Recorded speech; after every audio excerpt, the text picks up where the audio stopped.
La rencontre a été riche en émotions et ce que je retiens de cette rencontre, c'est la distinction des filles et fils de ce pays qui ont apporté leur pierre donc, à l'édification de cet édifice qu'est la Côte d'Ivoire.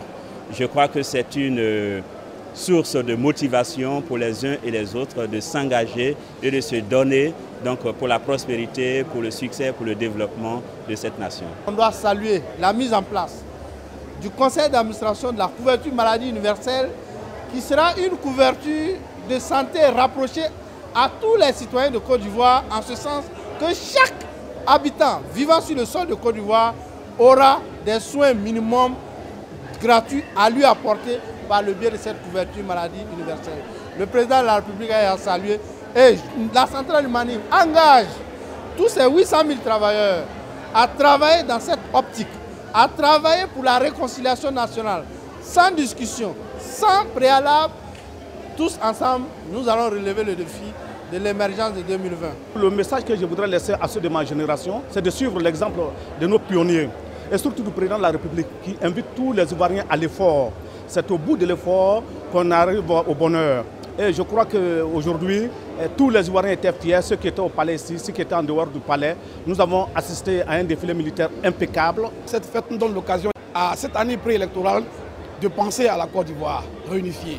Une Côte d'Ivoire qui doit pouvoir tendre la main à tous ses fils, à tous ses enfants, mais surtout une Côte d'Ivoire qui doit permettre à toute sa jeunesse de prendre des initiatives. Je voudrais vraiment féliciter le président de la République, au nom des journalistes, au nom de l'UNICI, dire que ce fut une belle fête. Nous avons été heureux d'avoir été invités à cette fête-là pour que vive la Côte d'Ivoire. Cette fête me rappelle tout ce que nos parents ont fait comme sacrifice et les résultats sont là aujourd'hui.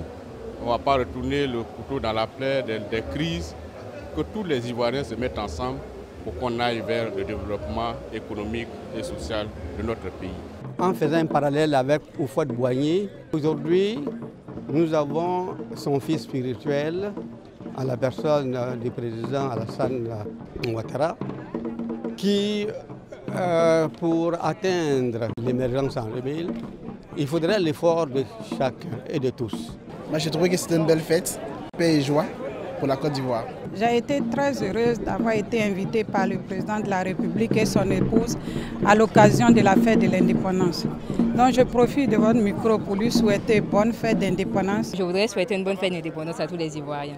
Je suis très heureuse d'être invitée à cette fête nationale. Pour moi, c'est une grande joie.